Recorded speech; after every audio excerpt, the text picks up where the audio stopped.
So what is a dead dummy? A dead dummy is one, now it's in full view, right? So you can see that it's a dead dummy. And it's one that has no threatening long suits, okay?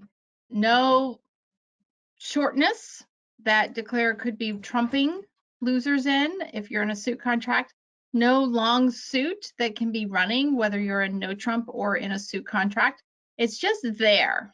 It's usually a balanced dummy, but there are balanced dummies that are not dead dummies. So I don't want to put that into your head that, if it's balanced, I'm just going to call it a dead dummy and defend accordingly. It doesn't have to do with the shape. It has to do with the tricks in the hand or the ability to create tricks, say through trumping when it has shortness. So when you identify the dummy as dead, then what you want to do is have a passive defense. And passive defense means following all of the rules that we've ever talked about in defense class, right? Lead your partner's suit, return your partner's suit, top of touching honors, or top of the 3-card sequence, right? Don't break new suits for declare. All of those sound bites, second hand low, third hand high, right?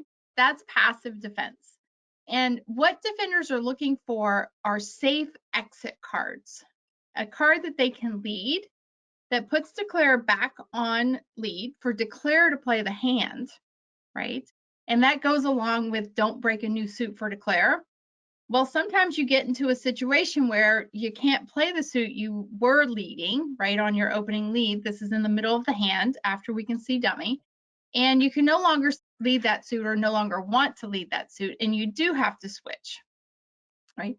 We're going to discuss how do we pick a card to switch to after we've run out of that suit or it's no longer a viable suit to be leading.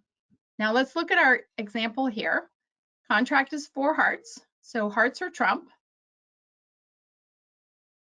And we have 3 side suits to lead, right?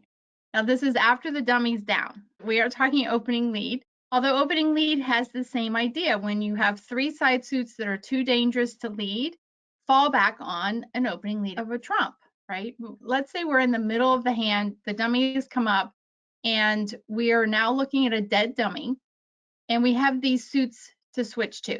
We could switch to a spade, we could switch to a diamond, we could switch to a club. What all of these suits have in common are lone honors, all by them lonesome self, okay? And what you want to do is lead any suit but a suit with a lone honor, which often gets you back to the trump suit. So our goal as defenders, when there is a dead dummy in view, is to find a safe exit card. Now, an exit card, again, meaning get off lead to declare a suit that doesn't give them a trick.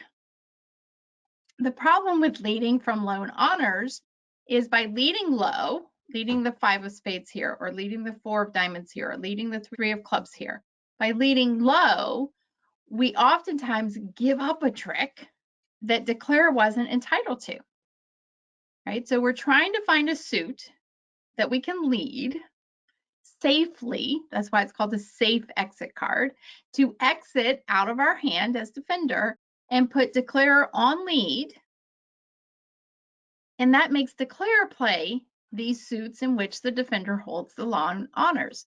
It's much more likely for defender to get a lone honor if the suit is led by declare and occasionally by their partner, right? But you have to get partner on lead.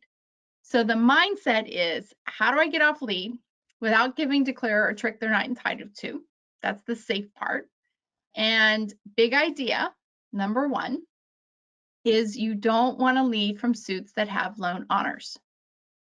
In particular, if the dummy has a lone honor as well. Right now, yes, we do mix in the number rule and how many high card points approximately partner has based on our number rules. So there's lots more to the story, but big idea is if you have a suit, you're considering leading it, and you have a lone honor in it, it's generally going to be a suit that we skip over.